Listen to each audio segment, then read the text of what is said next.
kami sa Smoleniecki Zamok sa Slovakia. Ilang beses na kami nakapunta dito. Ayan o, simbahan man yan nila o. Ano itong nakalagay dito? Information. Naninyo ang view o. Ang hangin ba? Masakit sa balat. Ang inaantay namin na weather. Sama. Si Alex o nakaslibless lang. Rod, just talo. Pwede kami na. Kuya. Ay, auto. Diya kuyam kuya. Ups, kuya Alex ko.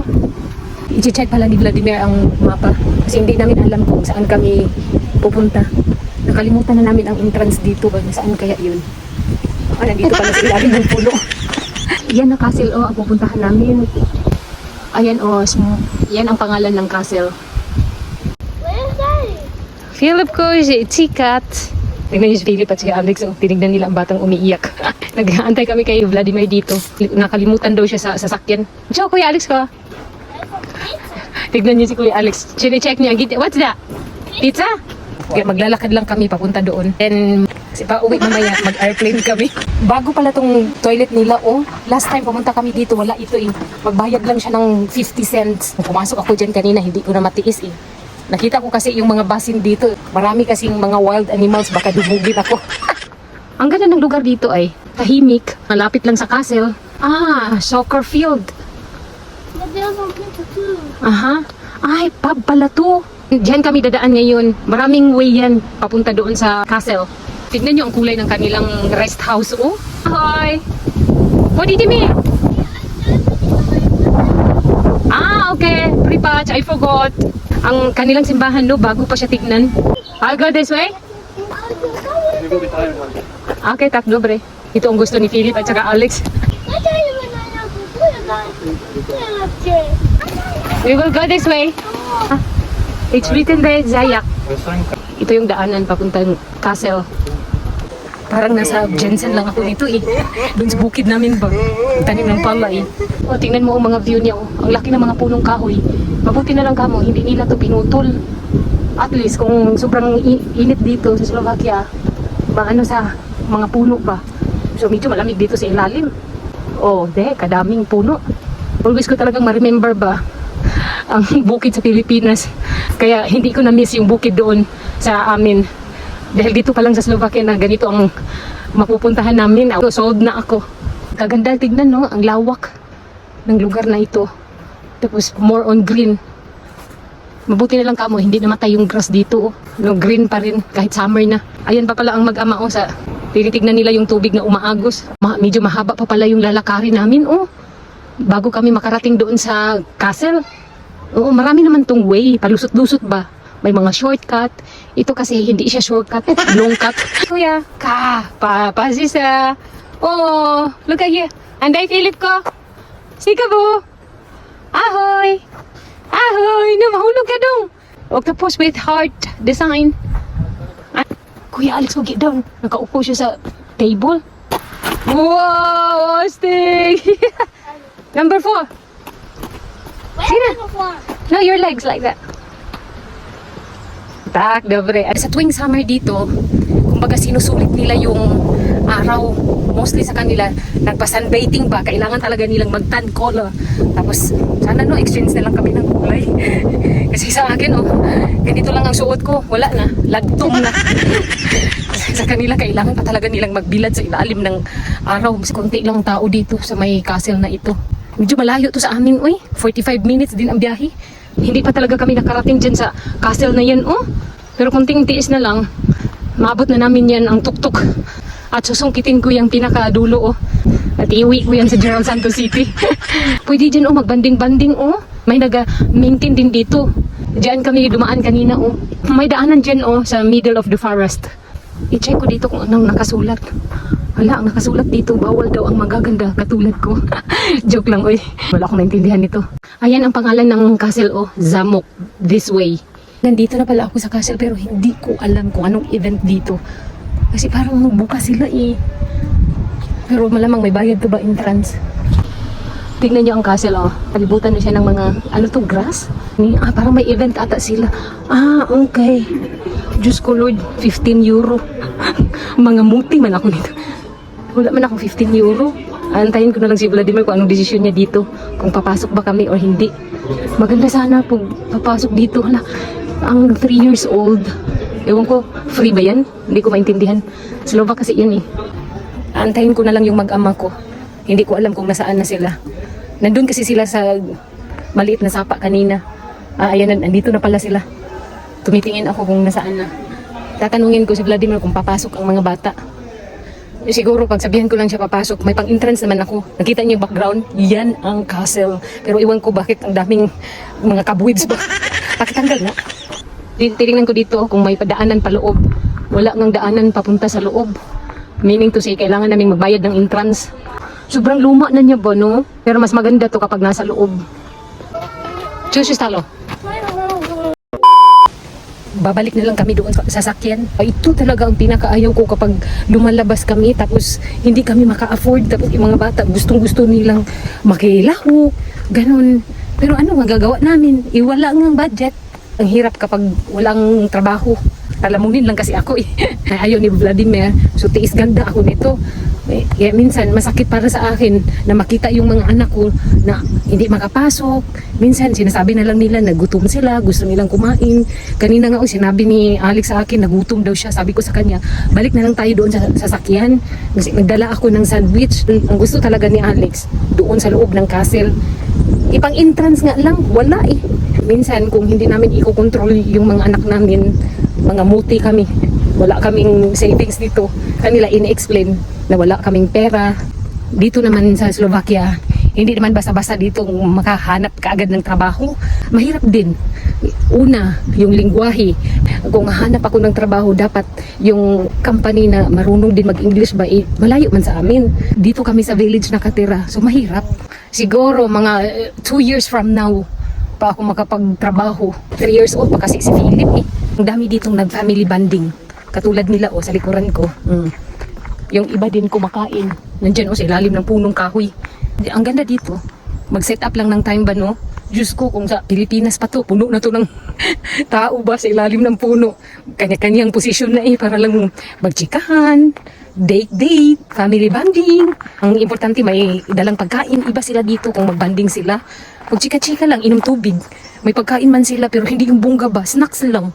Ganun sila. Pero sa atin pa to, Diyos ko. Talagang may rice, may ulam. Yan ang namiss ko sa Pilipinas eh. Hindi friendly ang mga tao dito sa Slovakia. Sa totoo lang. Didma kanila. Parang mailang ka sa kanila mag-hi, hello. Nagulat ako kung sinong humahabol sa akin. Si Kuya Alex lang pala. Chorobis Kuya. Nag-shortcut pala siya. Ayan, doon siya dumaan oh. Gidi daddy. Philip ko. Si Halagni. Ano? Ice cream? We got sandwich in mommy's bag. Yan ang backside ng castle. Kuya Alex ko pumali. Puntahan daw niya si daddy. Kukunin niya yung susi ng sasakyan. Nagutom na siya ba? Pumalik na naman si Kuya Alex dito. Ito yung upuan na pinakagusto niya. Good morning. Good afternoon. Good evening. Hindi pala niya nakuha ang susi dahil natakot siya. Gusto niya akong isama. Ayaw ko naman. Sabi ko sa kanya, antayin na lang namin si daddy niya dito. Look at mommy. And smile. Akala niya picture. Balik na kami sa sasakyan. Boring dito. Tapos mga kasama ko boring din. Kuya Alex ka. Alex, do you want to be recorded? Sino? Away kay Tito, Tita. Okay, pasa. Tito. Mami, ako! Ito yung inaantay ni Philip. Kuya Alex. Toto pa, Philip ko. Toto, papa. Nini, sandwich? Kuya Alex, oh? Do you want an ice cream? I want the ice cream. Okay. Smersley na. Gigi, bumili sila Vladimir, Philip at Alex ng ice cream. May ice cream ako doon sa bahay na salted caramel. Kaya ayaw ko na ng ice cream dito. Parang everyday na ako kumakain ng ice cream. Kunti-kunti lang. Tapos inaatake na naman ako ng aking ubo. Tinikman ni Vladimir kanina. Ayaw naman niya ang lasa. Pangit daw. Kasi salted na. Basta hindi daw niya maintindihan ang lasa. Pero nasarapan ako ba? Matagal ko na yung gustong bilhin. Ewan ko ba kung anong nangyari sa akin na naglaway ako doon sa salted caramel. Hoy, simba ko, hindi ako buntis ha? Ano lang ako ba nagki-crave? Then, usually talaga, yun ang binibili ko na flavor. Kung bumibili kami ng ice cream every Sunday. Pero ngayon, pass muna ako. Diyan sila bumili. Yung shop na yan, small shop. Ewan ko kung anong lugar ito dito Hindi ko kasi kabisado ang lugar ng Slovakia sa totoo lang. Mostly ang yung pinupuntahan namin, mga castle, ganun lang. And then libot-libot ba sa kung saan kami na lugar. Hindi kami mahilig mag-travel. Ano naman ang ita-travel namin? Ang problema naman, budget. Nandito na pala kami sa Tesco, Trinava. Medyo malaki ang Tesco nila dito sa Trinava. Minsan lang kami pumupunta dito. Malayo kasi ito sa amin eh. Hanapin ko lang yung toilet nila kung saan. Wala masyadong tao today. Dahil nga Sunday, nandoon lahat ng mga tao sa beach. Nagbe-beach sila ba? Diyos ko, gusto ko kumain ng KFC. Kaso wala akong budget. Hanggang sa tingin na lang ako. Tulog laway ba? Ang ganda ng mga damit oh. Magkano to? Malamang mahal to ba?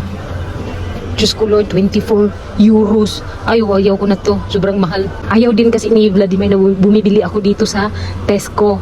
Ayaw daw niya ng mga brand. Madali lang daw kasi itong mapunit. Mas maganda pang ukay-ukay niyan sa Pilipinas eh. Titingin-tingin lang ako dito. Baka may makita akong maganda tapos balikan ko na lang sa susunod. Kung sa Shein kasi ako bibili, yung size ba? Nakabili ako dati, size small. Ang ending, sobrang sikip sa akin. Nakalimutan ko dapat medium pala yun kasi ano yun, Asia. Kapag dito kasi sa Europe, dapat akong size ko small. Ganun. Feelingira kasi ako, akala ko small ang size ko sa Shein. Marami silang nakadisplay dito pang summer. Maganda to oh. Ito. Pero ang kulay, tignan nyo naman siga. Hahanapin ko dito si Philip at saka si Alex. Ewan ko na saan kaya. Usually dito si Alex sa toys area. Ewan ko kung nandito ba siya. Naku po, wala siya dito. Nasaan kaya? Hold, papili. No. Kuya Alex ko, close. Sumakay sila sa spaceship. Hold, Philip ko. Aha. Acho. Kuya Alex ko. Churubis. Chuchu salad. Nice. Ayan ang favorite ni Kuya Alex. Monster truck. Hold, papili, Philip ko. Aha. No. Kuya Alex ko, hold. Wow, nice. Let's go. Mata. Na Philip ko, new boys ah. Natakot si Kuya, si Philip ko. Let's go! Otta ko! The next day. What's up mga amigos, amigas? Kumusta na ang mga buhay natin dyan? Morning, good afternoon, good evening para sa inyong lahat. Muli na naman akong nagbabalik sa inyong paningin! Ayusin ko lang itong bed namin. Summer na pala dito sa Slovakia. At papagan ko lang to. Dahil ang daming alikabok na pumapasok. Dahil ino-open namin yung aming window.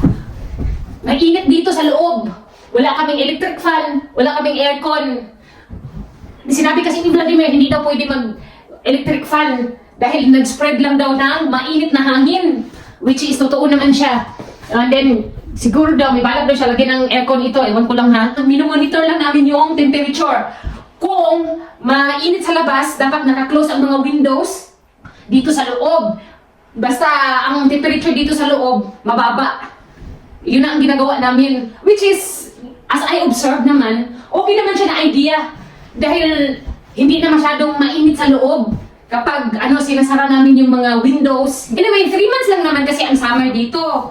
So, iniisip ko din na baka gastos lang sa kuryente ba. Alam niyo naman ang aircon, kung kumain ng kuryente, wagas. Dito lang pala ako mag-ayos ng aming bed.